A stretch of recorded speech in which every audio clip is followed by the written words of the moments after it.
Hi everyone. In the last video we have discussed about to be the town planning of the Mesopotamian civilization. Now, in this video today we have discussed about to be the occupations. आज जो हम लोग discuss करने के लिए जा रहे हैं ये आपका दिया गया किसके बारे में, तो occupation. Basically in this chapter occupation was divided into the 4 parts. अगर हम लोग देखें ना तो ऑक्यूपेशन आपका 4 पार्ट में इस वीडियो में दिया गया है, इस चैप्टर में आपको डिस्कस किया गया है. Number 1 is agriculture, second one is the pottery, third one is the art and the craft and the next one is the trade. ये 4 पार्ट में क्या किया गया, इस तरह से ऑक्यूपेशन को डिवाइड किया गया है. Now first of all we have discuss about to be the agriculture. सबसे पहले हम लोग आते हैं यहां पर में एग्रीकल्चर को डिस्कस करते हैं. You know that very well, agriculture was the main occupation on that time. Basically, the people living in the Mesopotamian civilization in the valley of river. Where? In the valley of river Euphrates and the Tigris. ये तो हम लोग जानते हैं कि main occupation agriculture था इन लोगों का उस समय में, और खास करके उस पीपल के लिए, किसके लिए, जो आपका यूफ्रेट्स और जो एक टिग्रिस नदी थी, रिवर थी, उसके किनारे जो लोग बसते थे ना, रहते थे ना, उन लोगों के लिए एक तरह से मेन मतलब ऑक्यूपेशन के रूप में एग्रीकल्चर को माना गया था. On that time if we have talk about to be the main crops, तो basically the barley was the main crops on that time which were the grown by the people of the Mesopotamian civilization. Barley को main crop माना गया था. और if अगर हम लोग देखें यहां पर में तो बार्ली को मेन क्रॉप्स माना गया था. And the other crops were the wheat, legumes including the lentils, chickpeas, beans, onions, garlic, eggplants, turnips, lettuce, cucumbers, apples, grapes, etc. These all are the other crops which were the grown by the people of the Mesopotamian civilization. ये सारे के सारे जो थे ना वो अलग अलग टाइप्स के जो थे, वो मतलब अदर टाइप्स के जो थे वो क्रॉप जो था वो उस समय में इन पीपल के द्वारा जो था सो उपजाया जाता था. ये सारे के सारे. No in this again we have talking about some of the spices. अगर हम लोग स्पाइसेस की बात करते हैं ना इसमें, तो ये भी चीज आपका उस समय में खास करके मेसोपोटामियन पीपल के द्वारा जो था वो उपजाया जाता था, जिसमें हर्ब्स वगैरह भी हुआ करता था. ये सभी चीज उपजाए जाते थे और कल्टीवेटेड किए जाते थे उस समय में. So they also to be the domesticated the animals. उसके बाद में इतना नहीं, ये तो एग्रीकल्चर तो था ही लोगों का, और ये लोग क्या करते थे, तो एक तरह से डोमेस्टिकेटेड भी करते थे. डोमेस्टिकेटेड के अंदर में आपको आता था किस किस चीज का, तो कुछ ऐसे एनिमल्स वगैरह थे जिनको ये लोग डोमेस्टिकेट करते थे. और वो डोमेस्टिकेटेड में जैसे आप लोग ये सीप का नाम हम लोग जानते हैं, कैटल का नाम जानते हैं, ये सब सारा का सारा चीज जो था ना वो उस समय में इन लोगों के द्वारा डोमेस्टिकेटेड किया जाता था, पालतू बनाया जाता था. And the Mesopotamian were the first people to be the develop the elaborate system of the irrigation. अगर हम लोग मेसोपोटामियन सिविलाइजेशन की बात करते हैं ना, तो बेसिकली इन लोगों के बारे में ये चीज कहा जाता था कि यही लोग एक तरह से फर्स्ट पीपल थे जो खास करके डेवलप किया था elaborate system of the irrigation का. अब अगर हम लोग एलेबोरेट मतलब का वर्ड का अगर मतलब जानते हैं तो डिटेल्स में जिसको हम लोग कह सकते हैं एक तरह से विस्तृत एक तरह से रूप था उसमें में, किस तरह से ये लोग इरिगेशन को एक तरह से ये किया करते थे, मतलब अलग अलग तरीके से उनको बढ़ावा दिया करते थे. तो दे यूज डाइक्स. इरिगेशन के लिए ये लोग क्या यूज करते थे, डाइक्स, रिजर्वर्स, कैनल्स, और इसके बाद में आपका ड्रेनेज सिस्टम जिसको हम लोग कहते थे channels and aqueducts. And they invented, इसके बाद में इतना नहीं, इन लोगों ने इन्वेंट भी किया था द ऑक्स ड्रॉन फ्लू जिसको हम लोग कहते हैं एक तरह से. ये सब सारा चीज इन लोगों के द्वारा इन्वेंट की गई थी. And used to be the wheel wagon for the transportation of the goods. और एक जगह से दूसरी जगह गुड्स को ले जाने के लिए ना ये लोग व्हील वैगन का भी यूज करते थे. कहते कि डाइक्स. अब ये डाइक्स का मीनिंग भी समझना आपके लिए जरूरी है. Basically it was a long wall. कहते कि डाइक्स के बारे में कहा जाता था कि एक ये बहुत बड़ा सा वॉल हुआ करता था एंड एम्बैंकमेंट्स बिल्ड. और ये एक तरह से एम्बैंकमेंट जो थी ना वो बिल्ड की जाती थी to prevent the flooding from the sea. अगर मान लिया कि सी से, समुद्र से जब कभी भी इस तरह की मतलब पानी वगैरह आते थे ना, फ्लड वगैरह आते थे ना, तो उससे बचने के लिए ये लोग क्या करते थे, तो डैक्स वगैरह का भी यूज क्या करता था. इसी में एक चीज और हम लोगों ने देखा था एडिक्विट्स के बारे में. तो एडिक्विट्स का मतलब अगर हम लोग देखते हैं ये सॉरी एक्वेडक्ट्स के बारे में, तो एक्वेडक्ट्स के बारे में अगर हम लोग कहते हैं तो this was the artificial channel. कहते हैं कि ये एक तरह से ना आर्टिफिशियल चैनल हुआ करता था for the covering the water, मतलब एक तरह से वाटर को कवर करने के लिए, एंड फॉर द कन्वेइंग एक तरह से दूसरे जगह ले जाने के लिए typically the form in the form of the bridge, जिसको हम लोग कहते हैं एक तरह से ब्रिज का यूज करना। इसके बाद में अक्रॉस टू द वैली और द अदर, मतलब एक जगह से दूसरे जगह में ले जाने के लिए इन लोगों ने क्या किया था, तो एक तरह से एक्वेडक्ट्स का यूज किया था। ये सारा का सारा पॉइंट्स हम लोगों ने इसमें पढ़ा। Now come to be the second point about to be the pottery. अगर हम लोग पॉटरी की बात करते हैं ना, तो कहा जाता है कि उस समय में ये भी एक इंपॉर्टेंट मतलब ऑक्यूपेशन माना जाता था मेसोपोटामिया का। मतलब क्या हो कि pottery seems to be have been an important occupation of the Mesopotamian people. Now, the discovery of the huge number of the pots, उस समय में अगर हम लोग बात करते हैं ना, तो huge number of pots की डिस्कवरी हुई थी। इसके बाद में यूटेंसिल्स का हुआ था, फिगरिन्स का हुआ था। ये सारा का सारा चीज जब डिस्कवर हुआ था ना from the civilization of the sites support to be the view, तो वहां से ये पता चला था कि ये लोग पॉटरी वगैरह भी इस तरह से बनाते थे, अलग अलग तरीके के, अलग अलग कलरों का, अलग अलग उसमें बहुत सारा मतलब एक तरह से ढो वगैरह भी हुआ करता था। तो ये सब सारा का सारा चीज ना पॉटरी में किया गया था। अगर हम लोग नेक्स्ट पॉइंट में आए ना, तो that was about to be the art and the craft. अब जो नेक्स्ट पॉइंट हम लोग इसी में करेंगे, ये हमारा आर्ट एंड क्राफ्ट के बारे में दिया गया है। तो आर्ट एंड क्राफ्ट में अगर हम लोग आते हैं, तो सबसे पहले हमें एक चीज समझना जरूरी पड़ेगा। Basically the artisans make the tools and the implements with the metals like the bronze and the copper। ये bronze and the copper कहते हैं कि उस समय में जितने भी सारे मतलब एक तरह से इंप्लीमेंट्स वगैरह बनता था ना, चाहे वो औजार हो, चाहे बर्तन हो, चाहे जो भी चीज हो, वो सारे के सारे आपके ब्रॉन्ज और कॉपर से ही बनते थे। और इतना ही नहीं, कहते कि they also made the jewellery. ये लोग ना एक तरह से ज्वेलरी वगैरह भी बनाते थे, गोल्ड से, सिल्वर से और जेम स्टोन का यूज भी ये लोग क्या करता था उस समय में। ये सब सारे चीजों से एक तरह से मतलब ज्वेलरी बनती थी। Carpenters and the masons were the places, कहते कि कारपेंटर्स जो था, मेसन्स वगैरह जो थे ना, ये लोग वर्क करते थे पैलेसेस वगैरह में, महल वगैरह बनाते थे। मेड पैलेसेस, वो लोग एक तरह से महल बनाते थे, किसके लिए, फॉर द किंग्स के लिए। एंड द चैरियट्स, जिसको हम लोग रथ कहते हैं ना, for the war and the ships के लिए ये सब चीज बनाया जाता था। ये सब कारपेंटर का वर्क हुआ करता था।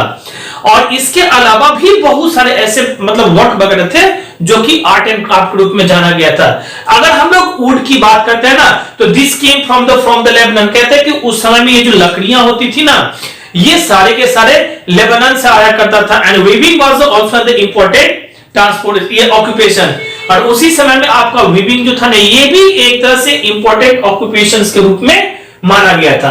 तो इसी में आपका ये सभी पॉइंट, आपका वीविंग भी हम लोग इसमें जोड़ सकते हैं कि ये भी एक तरह से इंपॉर्टेंट ऑक्यूपेशन माना गया था। Now in the occupation, that is the last point about to be the trade. अब हम लोग आते हैं ट्रेड में समझने के लिए कि आखिर ये ट्रेड क्या था। ट्रेड का मतलब जस्ट जिसको हम लोग एक तरह से बिजनेस कहते हैं। बिजनेस कैसा था इन लोगों का, क्या करते थे ना करते थे। तो Mesopotamian people were the trade with the countries along with the eastern, कहां पे, eastern coast of Africa, west Asia and the Anatolia, ये सब सारे कंट्रियों के साथ में इनका एक तरह से बिजनेस चलता था उस समय में। और Mesopotamian seals found in the Indus valley civilization, कहते हैं कि मेसोपोटामियन का जो एक तरह से हम लोग सिल्स की बात करते हैं ना, ये पाया गया था कहां पे, तो इंडस वैली सिविलाइजेशन में। And that way the suggested trade existed between to be the two civilization. और इससे ये पता चलता था कि उस समय में इंडस वैली और मेसोपोटामियन जो सिविलाइजेशन थी ना, इन दोनों का आपस में जो था एक तरह से बिजनेस वगैरह, ट्रेड वगैरह चला करता था। नाउ द लैपिस, और अगर हम लोग लैपिस लैजुली की बात करें, तो basically it was a semi precious stone. ये जो था ना एक तरह से सेमी और प्रीशियस स्टोन माना गया था, was the imported from the Afghanistan, जिसको एक तरह से इंपोर्ट किया गया था, कहां से, तो अफगानिस्तान से। कहते हैं इसके बारे में ना कि this stones eventually to become, और यही स्टोन आपका बाद में जाकर के ना बना one of the distinguishing the features of the Mesopotamian artwork and the jewellery. यही सारा का सारा जेमस्टोन, ये क्या कहते हैं, लेपिस लेजुली की अगर हम लोग बात करें, तो ये बाद में जाकर के एक तरह से ना ये फीचर्स बन चुकी थी, जहां पर में मेसोपोटामियन का आर्टवर्क और ज्वेलरी जो था ना, उसका यूज किया गया था। Okay, next point about to be the art and the architecture. अब जो हम लोग डिस्कस करेंगे, that is about to be the art and architecture. Art and architecture में सबसे पहले हम लोग आते हैं आर्ट में। आर्ट में कहा गया है आपका कि basically if we talk here about to be the forms of the Mesopotamian art, अगर हम लोग मेसोपोटामियन आर्ट के बारे में अगर सोचे या फिर बात करें, तो sculpted and the painted figures, जिसको हम लोग कहते हैं ना in stone and the clay, ये एक तरह से main form of the Mesopotamian art माना जाता था। मतलब इसमें स्कल्प्टेड किया गया और पेंटेड किया गया। बात आती है आपका स्कल्प्टेड का, तो sculpted means create a represent by a carving. कहते हैं कि कोई भी चीज आप जब क्रिएट करते हो ना या रिप्रेजेंट करते हो ना, तो उसको कार्व करके, तो वो एक तरह से आपका एक्सपर्ट, ये स्कल्प्टेड वर्ड कहा गया इसको। और ये पेंटिंग फिगर्स वगैरह ये सब चीज उस समय में बनाए गए थे। में अगर हम लोग फॉर्म ऑफ मेसोपोटामियन आर्ट की बात करते हैं तो ये सब चीज इसके अंदर में आता था। एंड दीज फिगर्स, इसके बारे में और कहा गया कि these figures commonly depicted the animals such as the goats, rams, जिसको हम लोग कहते हैं उस समय में ये बहुत सारे जानवरों के बारे में भी वो लोग डेपिकेटेड करते थे, जिसमें आपका गोट्स हुआ करता था, जिसमें आपका रैम्स हुआ करता था, बुल्स हुआ करता था, लायंस हुआ करते थे। ये सारे के सारे चीज के बारे में कहा गया एज अ क्रिएचर, जिसको और हम लोग कहते हैं with both the animals and the human beings. ये दोनों की दोनों ही फॉर्म्स जो था ना उस समय में इन लोगों के द्वारा स्कल्प्टेड किया गया था या फिर पेंटेड किया गया था। अब ये तो यहां तक हम लोग ने इस पॉइंट में डिस्कस कर लिए। फिर इसमें और एक चीज आपको कहा गया है कि other sort the gods and the goddesses, कुछ ऐसे फिगर वगैरह भी थे जिसमें आपको गॉड्स और गॉडेसेस के बारे में बताया गया as a well as a priest and the worshippers, और वे एक तरह से प्रीस्ट और वर्शिपर के रूप में भी कहा गया। अब हम लोग आते हैं आर्किटेक्चर में, मतलब ठीक आर्ट के बाद में अगर हम लोग आते हैं तो ये पॉइंट हम लोग का एक तरह से आर्किटेक्चर के बारे में दिया गया। आर्किटेक्चर उस समय में कैसा था, नहीं था, basically on that time of the Mesopotamian civilization. Now, the most significant contribution of the Mesopotamian civilization is the field of the architecture. अगर सबसे ज्यादा most इसमें कहा गया है कि अगर सबसे ज्यादा significant contribution की गई थी तो that were the architecture। किसके बारे में? आर्किटेक्चर के बारे में ही किया गया था। They introduced the architectural features। कहते हैं कि इन लोगों ने क्या किया था उस समय में, तो आर्किटेक्चर जो फीचर्स वगैरह थे ना, ये सब सारे के सारे चीजों को एक तरह से इन्होंने इंट्रोड्यूस किया था। उसी आर्किटेक्चरल फीचर्स की अगर हम लोग बात करें तो बेसिकली द आर्चेस, इसके अंदर में आपका क्या क्या नाम आता है? आर्चेस का नाम आता है, कॉलम्स का नाम आता है, डोम्स का नाम आता है, और वॉल्स इन द बिल्डिंग। अगर हम लोग आर्किटेक्चर के अंदर में देखें तो सबसे पहले आपका दिया गया आर्चेस के बारे में, किस तरह से आर्च हुआ करता था, और इसके बाद में आपका कॉलम के बारे में भी दिया गया कि किस तरह की कॉलम हुआ करती थी उस समय में। कॉलम सी नहीं बल्कि डोम्स एंड वॉल्स, इसमें आपका कॉलम सी नहीं था बल्कि डोम्स भी थे, और एक तरह से वॉल्स वगैरह भी कहा गया कि ये बनाए गए थे। अब बात आती है वॉल्स के बारे में, ये तो हम लोग आर्च, कॉलम, डोम्स वगैरह बहुत पहले से भी जानते आ रहे हैं, लेकिन अगर हम लोग वॉल्स की बात करें तो वॉल्स का मतलब था कि a roof in the form of N arch. Walls का मतलब क्या कहा गया कि a roof in the form of N arch, एक आर्च की तरह रूफ बनना, जिसको हम लोग कहते हैं। तो ये वॉल्स वगैरह इसमें जो था ना, वो इस बिल्डिंग्स वगैरह में जो था वो चीज एक तरह से शो किया गया। ओके, इन द जिगुरत, अगर हम लोग फिर बात करें जिगुरत का, तो बेसिकली जिगुरत को ना एक तरह से architectural hallmarks of the Mesopotamians कहा गया था। इसको हम लोग architectural hallmarks of the Mesopotamia का नाम दिया गया था। No they are the temples. अब बात आती है इस जिगुरत का, व्हाट इज द जिगुरत, ये जिगुरत होता क्या था उस समय में? तो they are the temples built of the bricks in the form of a layered platform. कहते कि ये एक तरह से टेम्पल की तरह होता था, और ये एक तरह से layer form of layer platform के रूप में बनाया जाता था। उस समय में टेम्पल के रूप में इसको जाना जाता था। And their base is a broader than to be the roof. इसका जो बेस होता था वो रूफ से कहीं ब्रॉडर होता था, चौड़ा होता था, बड़ा होता था। And the other example of the architectural wonders, अगर हम लोग बात करें तो they are the tall, massive and the strong wall built around to be the cities with the prominent the ramparts. और ये सारे के सारे जो होते थे ना, टॉल होते थे, मैसिव होते थे, बहुत बड़े होते थे, स्ट्रॉन्ग वॉल हुआ करता था इसका। और इतना ही नहीं बल्कि इसके चारों तरफ मतलब ये मतलब अराउंड द सिटीज में बनते थे, और इसमें ना प्रोमिनेंट आपका रैम्पार्ट्स बनाया जाता था। अब आती है बात रैम्पार्ट्स के बारे में। तो रैम्पार्ट्स को अगर हम लोग देखते हैं ना, तो उस समय में रैम्पार्ट्स का मतलब जो था एक तरह से, ये एक तरह से ना डिफेंसिव वॉल की तरह हुआ करता था, और बिल्ट होता था, ये बनाया जाता था कहां पे? तो अराउंड द वॉल कट, जिसको हम लोग कहते हैं वॉल सिटीज, और मतलब जो भी सिटीज होते थे उस समय में वहां पर में ये सारे के सारे चीज बनाए जाते थे, जिसको हम लोगों ने रैम्पार्ट्स का नाम दिया। Okay, now the one of the ancient seven wonders of the world में अगर हम लोग बात करते हैं ना, तो सबसे पहले आप लोग सुनिएगा, देखिएगा, आपने पढ़े भी होंगे, the hanging gardens of the Babylon का भी नाम आता है। और अगर हम लोग hanging gardens of the Babylon की बात करें तो it was one of the ancient seven, अभी भी है वैसे ये one of the seven wonders के रूप में माना जाता है। किस चीज को, मतलब एक तरह से अगर हम लोग hanging garden of the Babylon के बारे में कहते हैं तो ये एक तरह से ना सेवन वंडर्स में से अभी भी जाना जाता है। It is a brilliant specimen of the Mesopotamian architecture, और मेसोपोटामियन आर्किटेक्चर में इसका जो है ना वो नाम आता है अभी भी ब्रिलियंट स्पेसिमेन के रूप में। So according to be the ancient, अगर हम लोग सोर्सेस की बात करें तो it was built by the king Nebuchadnezzar. ये जो नेबूचदनेस्सर थे ना, इन्होंने इस हैंगिंग गार्डन ऑफ बेबीलोन को बनाया था अराउंड कितना में, तो 600 बीसी के आसपास में। ये कितने मतलब किसने बनाया था, तो किंग नेबूचदनेस्सर ने बनाया था, और लगभग 600 बीसीई के आसपास में ये आपका the hanging garden of Babylon जो था वो बनाया गया था। किसके लिए, तो फॉर हिज वाइफ, इन्होंने अपने पत्नी एमेथिस के लिए बनाया था, as a she was missing her the mountain home, क्योंकि वो जहां से आई थी ना तो अपने माउंटेन होम को एक तरह से मिस कर रही थी, इसलिए वो हैंगिंग गार्डन जो था वो बेबीलोन का बनाया गया था इन्हीं के लिए। इन्होंने नेबूचदनेस्सर ने अपने वाइफ एमेथिस के लिए उस समय में बनाया था ये। नो द हैंगिंग गार्डन के बारे में ये चीज भी कहा जाता है कि did not actually the hang at all, वो पूरा पूरा लटका हुआ ये कुछ ऐसा है नहीं।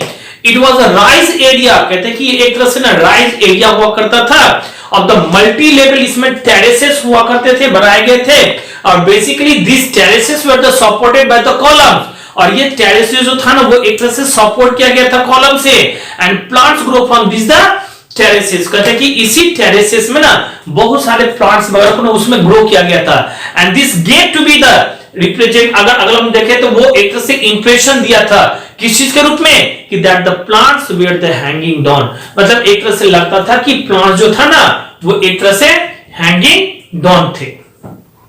अब जो हम लोग नेक्स्ट पॉइंट करेंगे ना, ये आपका रिलीजन के बारे में, मतलब उस समय में रिलीजन कैसा था मेसोपोटामियन पीपल का, तो ये रिलीजन के बारे में अब हम लोग एक तरह से मतलब डिस्कस करने के लिए जा रहे हैं। तो रिलीजन में कहा गया कि अगर हम लोग उस समय में बात करते हैं ना तो Mesopotamian believe in the one God, मतलब ये लोग सॉरी मेनी गॉड्स, ये लोग ना बहुत सारे गॉड में बिलीव करते थे। किसमें बिलीव करते थे, बहुत सारे गॉड्स में बिलीव करते थे, and each city had its own God, कहते हैं कि हर एक शहर में ना अपना एक खुद का गॉड हुआ करता था। And the Mesopotamian also worship the forces of the nature, और उस समय में जो मेसोपोटामियन वाले सब थे ये लोग फोर्सेस ऑफ नेचर को भी एक तरह से वर्शिप करते थे। अब फोर्सेस ऑफ नेचर के बारे में अगर हम लोग बात करें तो लाइक द सन, ये भी एक तरह से नेचर के ही फोर्सेस के रूप में जाना गया था। इसके बाद में अगर और आगे बात करें the rain, the moon and the stars, ये सब सारे चीजों को ना उन लोगों ने क्या किया था, एक तरह से पूजा किया था। And the king was the chief priest and was consulted to be the representative of the god on the earth. King जो हुआ करता था एक तरह से मेन प्रीस्ट के रूप में जाने जाते, चीफ प्रीस्ट के रूप में जाने जाते थे, और इनको कंसीडर किया गया था एक तरह से कि इस अर्थ के रूप में अगर कोई गॉड है ना तो सिर्फ किंग है, ऐसा उन लोगों को मानना था। मतलब राजा के लिए वो गॉड का एक तरह से उनको उपहार दिया करते, गॉड के मतलब इक्वल उनको समझते थे। सो इन द मेसोपोटामियन सोसाइटी, अब आती है बात मेसोपोटामियन सोसाइटी में, तो प्रीस्ट जिसको हम लोग कहते हैं पंडित ना, ये प्रीस्ट मतलब एक तरह से प्रीस्टेस जो हुआ करते थे, तो and the king were the equal in the power and the honour, मतलब इनको एक तरह से प्रीस्ट को और किंग को एक तरह से इक्वल पावर हुआ करता था। एंड द मेसोपोटामियन में भी they have the believe in the life after death, कहते हैं कि ये लोग ना लाइफ आफ्टर डेथ में भी बिलीव करते थे। और लाइफ आफ्टर डेथ का मतलब क्या, मरने के बाद में भी आदमी जिंदा रहता है, ऐसा थिंकिंग था इन लोगों का। So various object like the earns, drinks, vessels, balls, ornaments, clothes, ये सारे सारे रैपिंग जिसको मतलब वीपन वगैरह जो होता था उसमें ये सब जो भी डिस्कवर किया जाता था ना उस समय में, वो सभी के सभी क्या किया जाता था, तो जो ब्यूरियल साइट होता था वहां पर में उनको दे दिया जाता था। और बेसिकली इंक्लूडिंग जो भी था उस समय में ये सारे के सारे चीज उस आदमी से, आर्ट लाइफ से रिलेटेड जो भी था वो सारा उनके साथ में ही दे दिया जाता था, क्योंकि ऐसा बिलीव था इन लोगों का कि अगर ये फिर जन्म लेगा तो फिर कैसे कपड़े कहां रहेगा, इसका कौन सा कपड़ा पहनेगा, फिर मतलब इनके औजार वगैरह कहां से ये लाएंगे, इसीलिए इनसे रिलेटेड जितना भी सारा होता था ना सामान वगैरह, तो जब ब्यूरिट किया जाता था उनको, तो उनके साथ में वो सारे गुड्स जो भी सामान था इनका सबको एक तरह से वहां पर में मतलब दफना दिया जाता, उन्हीं के साथ में दे दिया जाता।